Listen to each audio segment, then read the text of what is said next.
You've been trying to take care of yourself and doing all the things so that you could be quote unquote healthy, but you're still not feeling that great. This is Sanando Juntos, Healing Together with Alma. I'm Dr. Alma, pharmacist turned functional health coach. Here we look at health through mind, body, and soul with science, cultura, and real life into the mix. So grab your cafecito, your matcha, or whatever is fueling you today, and let's get into it. Salud.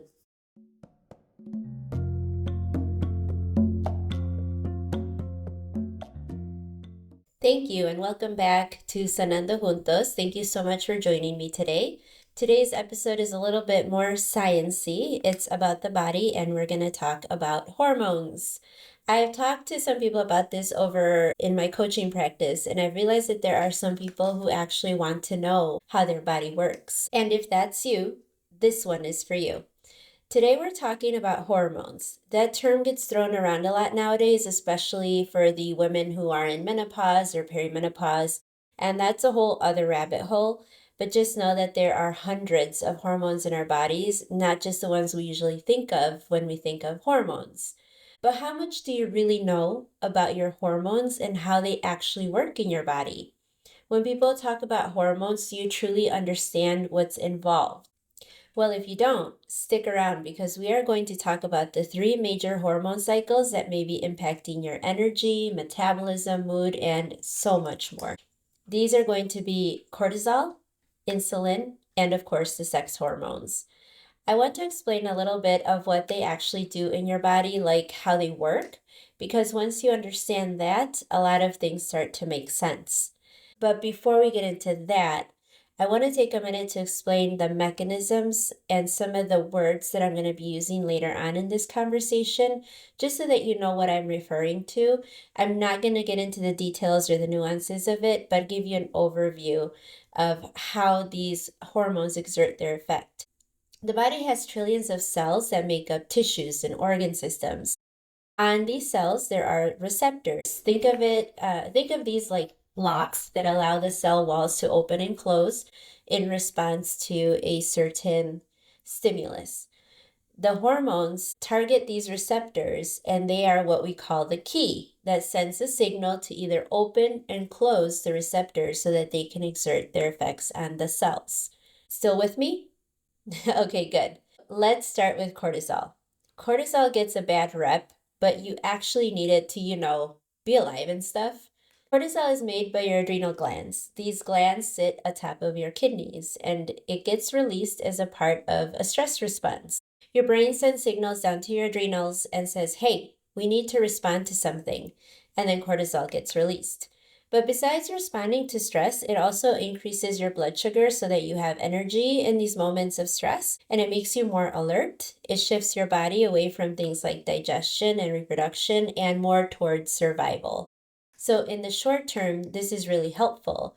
You need cortisol, but it's supposed to follow a rhythm. You're supposed to have higher cortisol in the morning. That helps you wake up, and then it gradually comes down throughout the day, so by nighttime you can actually relax and sleep.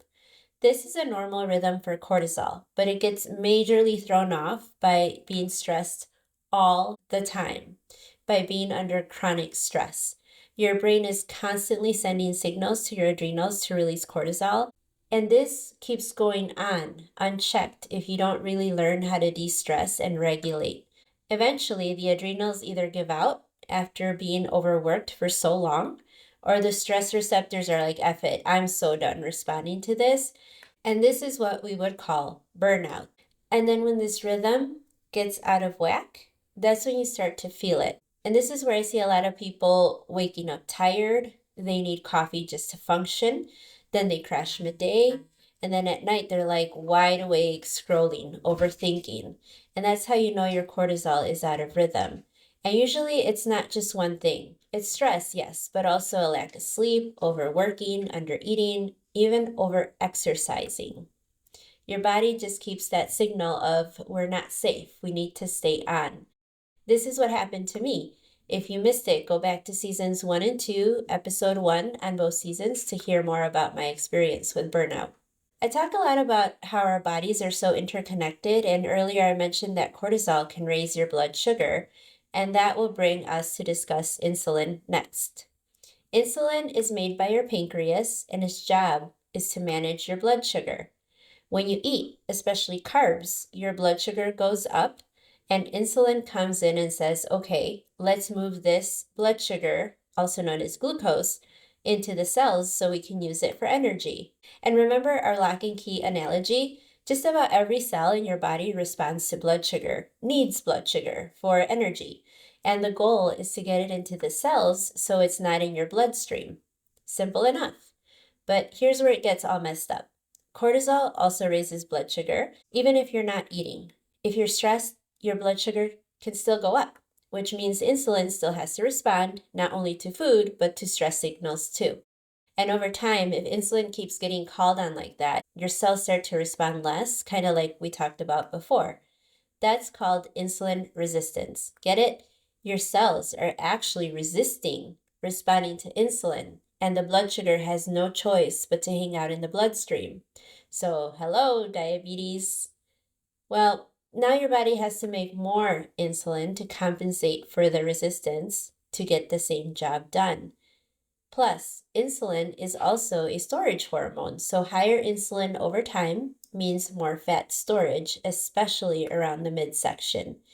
And this is where people start to feel shaky and hangry if they don't eat, craving sugar all the time, feeling roller coasters of energy throughout the day, also known as the crashes. We can talk a little bit about blood sugar spikes. So when you eat something that raises your blood sugar really high, your insulin has to compensate for that. And sometimes it overcompensates and it brings it really low, which accounts for these crashes of energy. And these constant extreme up and downs over time can really ruin a lot of the parts of your body, especially if there's a known diagnosis of diabetes.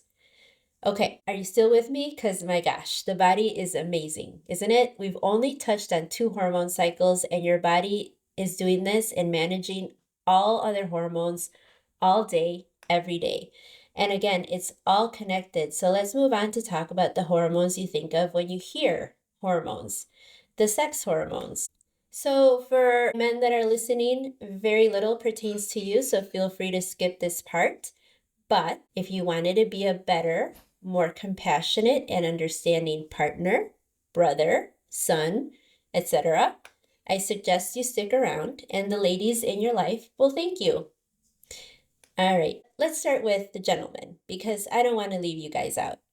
Men don't have a cycle per se, but they do have hormonal patterns. Testosterone, of course, being the main one. Testosterone is also affected by stress and blood sugar, as well as many other environmental factors that we won't get into now. But high cortisol over time, that can suppress testosterone, and insulin resistance can too. So if you're seeing low energy, low motivation, changes in your body composition, low libido, low fertility, that can be a part of it too. So that'd be something you should look into. And now, ladies, your main hormones are estrogen and progesterone, and they follow a monthly rhythm. Estrogen rises in the first half of your cycle. This is to help mature the egg in the ovary for release, but it also helps with things like energy, brain function, and also insulin sensitivity. And then after ovulation, which is the second half of the cycle, after the egg release, progesterone comes in, and that's more of a calming hormone. It helps with sleep, it balances out estrogen. So there's supposed to be this back and forth, this rhythm. There are other players in the menstrual cycle, but we won't get into those today. I want to keep this as simple as possible for now.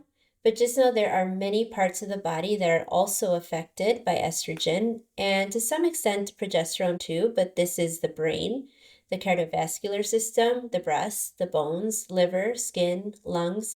So as you can see, estrogen can affect a lot of the organ systems of our body. And if your body's constantly dealing with stress, it's not going to prioritize a rhythm the same way, because from a biological standpoint, reproduction technically is not essential for survival. So what happens is you can start to see things like lower progesterone, which can lead to more anxiety, worse sleep, PMS, Or you can see estrogen imbalances, which could lead to heavy periods and mood swings. And then we add insulin into the mix, and high insulin can actually increase androgen levels, which can show up as acne, irregular cycles, PCOS, and things like that. Let's take a moment to talk about perimenopause and menopause because it's all over right now.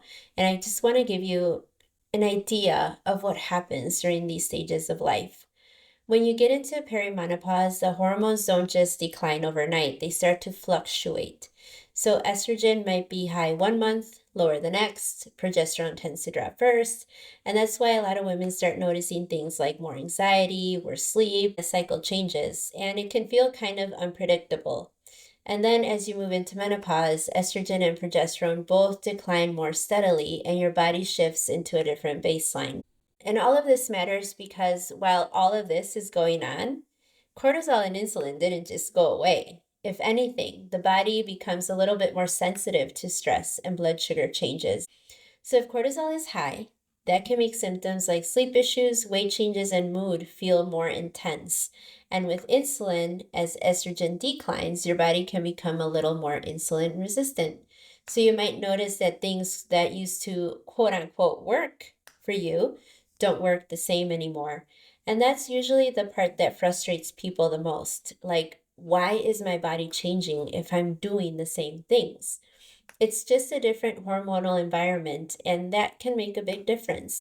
So doing the foundational things still matters, maybe even more so during this phase. Things like proper sleep, less stress, good nourishment, regulating your blood sugar. These all still matter to help manage this phase. So now you've got stress hormones, blood sugar, and sex hormones all talking to each other. And when you look at it, it's not just one hormone doing one thing, it's a system, it's connected, like we constantly say here. And they're all constantly influencing each other as well.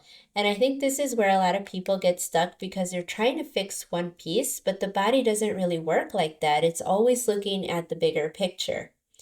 So if this felt like, okay, this is starting to make sense, just sit with that. You don't have to fix everything overnight, but understanding what your body is doing, that's the first step. Notes. That, my friend, wraps up a very simplistic view of 3 of the major hormones that could be affecting your symptoms that you may be having. I hope it was very helpful for you to know this information. Please subscribe to the podcast if you've been finding these episodes valuable for your health journey. Leave me a review or a comment. I would love to connect with you, and I would appreciate that so much. And if you know someone who could benefit from hearing this information or from learning about this too, please share the podcast and episode with them.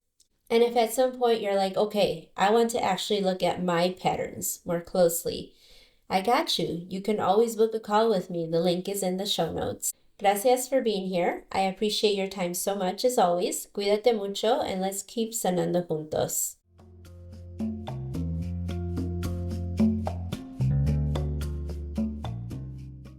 Before you go, if any part of this felt familiar, just know you're not alone. Take what resonated, sit with it, and go from there. And if at some point you're like, okay, I'm ready to actually look at this more closely, you can book a call with me. Link is in the show notes. Or come find me on Instagram. I'm usually there talking about all of this in real time. And of course, if you can take a moment to leave me a review, I'd be so appreciative.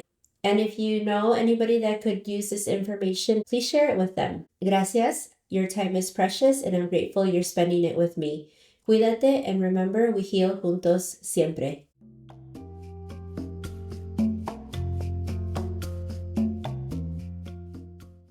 But wait, there's more. The legal stuff. I gotta say it. This podcast is for educational purposes only. It's not intended to diagnose, treat, or replace medical care. I'm a pharmacist and a functional health coach, but I'm not your personal healthcare provider. Talk with your physician or qualified healthcare professional before making changes to medications, supplements, or your health routine. Take what resonates, move at your own pace, and make decisions that feel aligned for you.